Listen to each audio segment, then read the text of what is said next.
안녕하세요. 가치남입니다. 7월 14일 수요일 국내 시장이 마감되었습니다. 요즘에 시장이 정말 지루하지만 그래도 힘은 있는 것 같아요.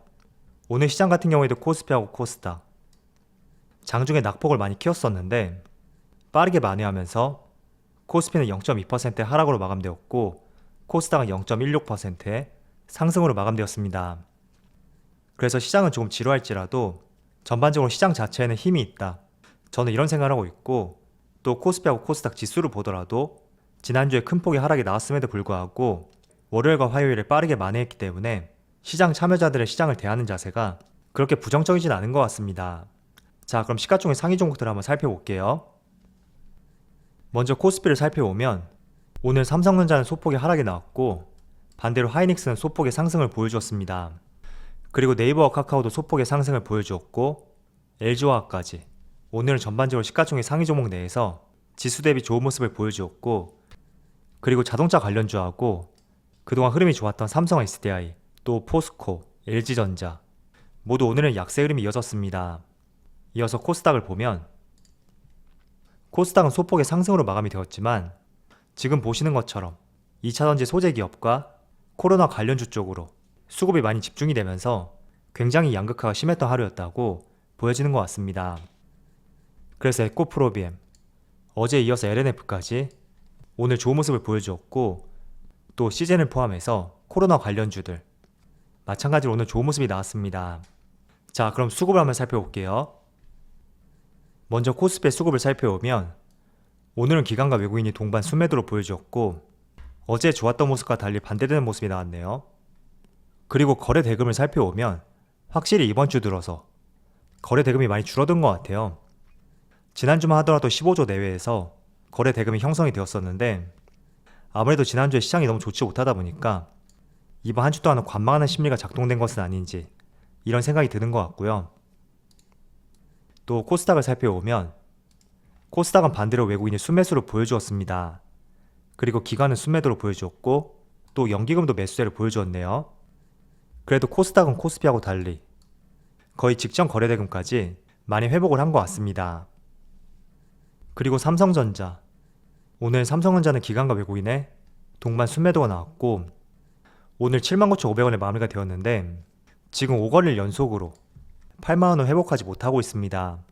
그래서 정말 다른 종목들에 비해서 유난히 답답한 구간을 지나가고 있는 것 같습니다.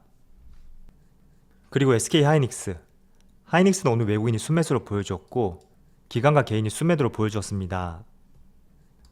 그리고 어제 강한 상승을 보여주었던 네이버는 오늘 기관과 외국인이 순매도로 보여주었고 연기금도 순매도로 보여주면서 어제하고 조금 다른 수급을 보여준 것 같습니다. 반대로 오늘 카카오는 기관과 외국인 그리고 연기금까지 모두 순매수로 보여주었네요. 그리고 M&A 이슈가 있는 한샘, 오늘 인터파크하고 마찬가지로 강한 상승이 나왔는데 지금 수급을 보면 외국인과 기관 그리고 연기금까지 정말 큰 매도 물량이 나왔습니다. 그래서 한샘 종목을 보유하신 분들이라면 오늘 그래도 상승이 크게 나왔지만 이 수급적인 측면은 한 번쯤은 고려해보는 것이 좋을 것 같습니다. 반대로 인터파크는 오늘 기관과 외국인이 과거보다 많은 매수세를 보여주었고 거래량도 정말 많이 늘어났죠. 오늘만 1억 주 이상의 거래량이 발생이 되었네요. 자, 그럼 주체별 매매 동향에 대해서 살펴보도록 하겠습니다. 7월 14일 외국인이 가장 많이 매수한 종목은 SK하이닉스, LG화학, SKI테크놀로지, 에코프로비엠, 한국금융지주 이렇게 5종목을 순매수 상위 종목 올렸습니다. 이어서 기관을 살펴보면 고려아연, 롯데정밀화학, 솔루스 첨단소재, LS일렉트릭, 대한유화 이렇게 5종목을 순매수 상위 종목 올렸습니다. 자, 요즘에 정말 시장이 재미없죠? 저도 마찬가지로 정말 시장이 재미없고 지루하다 이런 생각들을 하고 있는데 솔직히 연초를 제외한다면 별다른 상승이 나온 것도 아니고 또 상승을 보여준다고 해도 반짝 상승에 그치는 이런 모습이 계속해서 반복하다 보니까 참 시장이 지루하고 당분간 주식을 접어야 되나 이런 생각들을 많이 하실 겁니다. 제가 이런 생각에 대해서는 댓글을 보면 알 수가 있어요. 그래서 요즘에 댓글을 볼 때마다 저뿐만 아니라 여러분들도 참 지루하고 재미없는 것을 느끼고 있구나 이런 생각이 들었습니다. 자, 그럴 때일수록 저는 잠시 다른 곳에 집중하고 조금 더 생각의 전환을 시킬 수 있는 여러 가지 재미거리를 찾아보는 것도 좋을 것 같습니다. 예를 들어 운동을 한다던가 영화를 본다던가 이런 다양한 방법이 있는데 한번 생각의 전환을 해주는 것도 중요하거든요. 우리가 아무리 재미있는 영화를 보더라도 모든 부분이 다 재밌을 수가 없습니다. 그래서 아무리 1,000만 관객을 기록한 영화라고 하더라도 지루한 부분이 분명히 존재할 것이고 또 재미없는 부분, 이런 부분이 존재할 수가 있으니까 그럴수록 우리가 시장이 지루할 때면 조금은 생각의 전환을 시킬 수 있는 다른 이벤트라고 해야 되나요? 그런 것들을 해보는 것도 좋을 것 같습니다. 자, 어제 미국 시장을 살펴보면 6월 소비자 물가지수 발표가 있었고 시장치를 또 상회하는 모습이 나오면서 미국 3대 지수가 조금의 약세를 보였습니다. 먼저 S&P 500 같은 경우에는 0.35% 하락이 나왔고 나스닥도 비슷한 규모의 0.38% 하락이 나왔습니다. 그리고 다우지수도 마찬가지로 0.31%의 모두 비슷한 규모의 하락이 나왔고 이런 부분이 국내 시장까지 그대로 연장이 되어서 오늘 개장과 동시에 코스피하고 코스닥 모두 출발이 좋지 못했습니다. 그렇지만 오전장에 비해서는 시장이 어느 정도 회복을 한 것 같아요. 자, 미국의 소비자 물가지수를 한번 살펴보면 전년 동기 대비 무려 5.4%의 증가율을 보여주었습니다. 시장에서는 4.9% 증가율을 보일 것이라고 전망을 했었는데 무려 5.4%가 나오면서 연준이 주장했던 일시적인 인플레이션에 대해서 시장의 경계심을 나타낼 수 있는 하나의 지표였다고 볼 수가 있습니다.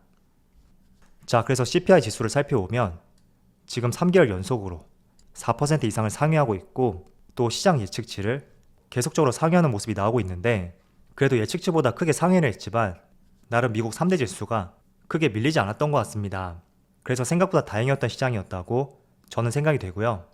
때문에 다음 달 이맘때 발표되는 7월 소비자 물가지수 이 부분도 한번 우리가 다음 달에 유심히 지켜봐야 될 것 같습니다. 자, 그래서 소비자 물가지수가 크게 상승을 하면서 다시 한번 미국 10년물 국채금리가 1.4%를 돌파하게 되었고 이런 부분에 더해서 코로나 신규 확진자 수 증가 이번에 1615명이라고 하는데 이 두 가지 재료가 오늘 시장을 크게 방해했다고 생각하고 있습니다. 저는 솔직히 1600명을 돌파하면서 다시 한번 오늘 진단키트 관련주가 크게 상승하지 않을까 이런 생각을 했었는데 생각보다 오전장에 비해서는 조금 힘이 약한 것 같아요. 그런데 진단키트 관련주를 여러분들이 바라볼 때는 조금은 시장에 반대되는 성격으로 우리가 한번 이해를 해볼 필요가 있습니다. 시장이 양호하게 상승할 경우에는 아마도 진단키트 관련주들은 하락이 나올 것입니다. 물론 모든 흐름이 동일하다는 것은 아니지만 최근 흐름만 봤을 때는 약간의 인버스의 성격을 가지고 있다고 보여지고 있거든요. 그래서 여러분들 진단키트 관련주는 지수의 흐름과 반대되는 모습을 보일 수가 있다. 이런 성격을 이해해 보시고요. 또 최근에는 델타 변이 바이러스뿐만 아니라 남미 국가들을 중심으로 람다 변이 바이러스까지 등장을 했습니다. 그런데 기록에 따르면 치사율이 9.3%를 기록하면서 국내 치사율 대비 무려 8배 가까운 큰 수치를 보여주었다고 합니다. 물론 국내보다 의료체계가 잘 갖춰지지 않았겠지만 그래도 조금은 부담스러운 재료라고 생각이 되고 혹시나 여러분들이 이런 부분을 통해서 진단키트 관련주를 진입하시려면 저는 솔직히 진단키트 관련주는 조금은 짧은 관점으로 내가 섣불리 기간을 정해놓고 투자하기보다는 이런 재료와 이슈에 의해서 언제든지 유동적으로 매도할 수 있는 그런 생각을 가지고 접근을 해보셨으면 좋겠습니다. 제가 이런 말씀을 드리는 이유는 일단 진단키트 관련주는 우리가 흔히 알고 있는 성장주들, 반도체, 2차전지, 친환경 에너지 이런 종목들에 비해서는 큰 성장성을 가져갈 수 있는 그런 종목들은 아닙니다. 그렇기 때문에 내가 이런 종목을 투자할 때는 어쨌든 모멘텀과 재료에 의해서만 투자를 해야 되는데 그렇다는 것은 어쨌든 시장 상황이 바뀔수록 언제든지 나의 생각도 바뀌어야 된다고 저는 생각하고 있습니다. 그래서 현재는 재료와 모멘텀이 있기 때문에 저는 충분히 변동성을 확대하고 주가에 좋은 모습이 나올 수 있는 포인트는 있다. 이런 생각이 들지만 그 이면에는 또 제가 말씀드렸던 이런 생각도 가지고 있으니까 한번 그 사이에서 여러분들도 잘 판단해 보시면서 적절하게 투자를 해보셨으면 좋겠습니다. 자, 제가 조금 전에 여러분들에게 참 요즘에 시장이 정말 지루하고 재미가 없다 이런 말씀을 드렸습니다. 어쨌든 그렇게 표현한 의도 중에 하나는 별다른 상승다운 상승이었고 또 연속성이 없기 때문에 저뿐만 아니라 여러분들까지 이런 생각을 할 거라고 말씀을 드렸는데 자, 그런데 이런 지루한 구간 속에서 외국인, 기관, 그리고 연기금까지 지금 7월에 딱 2주가 지났는데 동시에 세 집단이 모두 순매수를 보여주고 있는 그런 종목도 있거든요. 한번 살펴보도록 할게요. 자, 먼저 개인 같은 경우에는 7월 1일부터 7월 14일까지 이 기간 내에서 삼성전자를 가장 많이 매수를 했습니다. 물론 하이닉스도 많이 매수를 하면서 전체적으로 반도체 관련주에 대해서 크게 매수세를 보여주었고, 반대로 순매도 종목 1위에는 삼성 SDI가 가장 상단에 올라와 있습니다. 자, 그렇다면 외국인과 기관 그리고 연기금까지 한번 차례대로 살펴볼게요. 먼저 외국인.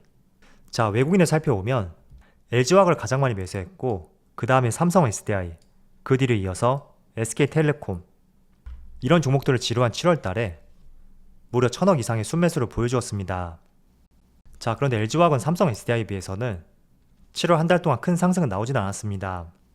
아무래도 외국인은 큰 매수세를 보여주고 있지만 기관의 매도세로 인해서 삼성 SDI와 달리 큰 상승은 나오지 않고 있는데, 그래도 전반적인 외국인의 흐름을 한번 우리가 주목할 필요가 있을 것 같아요. 자, 전체적으로 보시면 2차전지, 2차전지, 또 2차전지, 포스코케미칼, 첨보, SKI테크놀로지, 지금 여기 순매수 상위 종목 중에서 14개 종목 중에 6개의 종목이 2차전지 관련주입니다. 자, 그럼 기관 한번 살펴볼게요. 기관을 살펴보면 삼성 SDI, 삼성전기, 네이버, 삼성바이오로직스, 이렇게 4종목을 7월 한 달 동안 1000억 이상의 큰 순매수로 보여주었습니다. 자, 외국인하고 마찬가지로 기관도 삼성 SDI, SKI테크놀로지, 첨보, 순매수 상위 종목의 2차전지 관련주가 많이 포함이 되어 있고, 연기금도 한번 살펴볼게요. 자, 연기금은 삼성 SDI, 독보적으로 지금 삼성 SDI를 가장 많이 매수를 하고 있습니다. 그리고 삼성 SDI 뿐만 아니라 포스코케미칼, SKC, 마찬가지로 순매수 상위 종목 내에서 2차전지 관련주를 많이 포함하고 있고, 이런 흐름들이 지금 외국인하고 기관, 연기금 모두 동일한 것 같습니다. 전체적으로 포트를 다양화하고 있지만 그 중에서 하나의 공통점을 찾아본다면 삼성 SDI를 중심으로 2차전지 관련주를 많이 포함하고 있다, 이렇게 볼 수가 있고, 이런 부분이 7월 말에도 이어질지 그 부분은 장담할 수는 없겠지만 지금 외국인과 기관 그리고 연기금까지 시장을 바라보는 관점이 2차전지로 쏠려 있다, 이렇게 여러분들 이해를 하시고 시장을 한번 바라본다면 좋을 것 같습니다. 어쨌든 우리가 투자를 할 때 가장 어려운 부분 중에 하나가 지금 어떤 산업의 시장을 주도하고 있는지, 이런 부분이 눈에 잘 안 보이거든요. 물론 저도 그런 부분을 빠르게 찾을 수 있는 것은 아니고 다양한 기사를 통해서 확인할 수도 있고, 또 기관과 외국인의 수급을 통해서 시장의 주도 산업을 찾기도 합니다.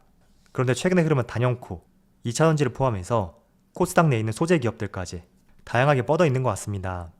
그래서 지금 시장의 주도 업종들 잘 체크해 보시면서, 또 매수의 관점을 갖기 위해서는 항상 눌리는 구간, 이런 구간을 잘 활용해서 한번 대응을 해보셨으면 좋겠습니다. 자, 요즘에 시장이 정말 지루한데 그럴 때일수록 조금 더 다른 곳에 집중해 보시고요. 항상 투자라는 것이 지금보다 조금 더 나은 삶을 살기 위해서 투자를 하고 있다고 생각을 하고 있습니다. 때문에 항상 투자를 하시면서 마음이 괴롭거나 불안하거나 그런 행동이 나온다는 것은 내가 투자의 방향성이 좀 잘못되었다, 저는 이런 생각을 하고 있으니까 여러분들도 지금 상황에 대해서 한번 잘 생각해 보시면서 적절하게 대응을 해보셨으면 좋겠습니다. 자, 그럼 오늘 영상 여기서 마치도록 하고요. 언제나 여러분들의 성공 투자를 기원하도록 하겠습니다. 감사합니다.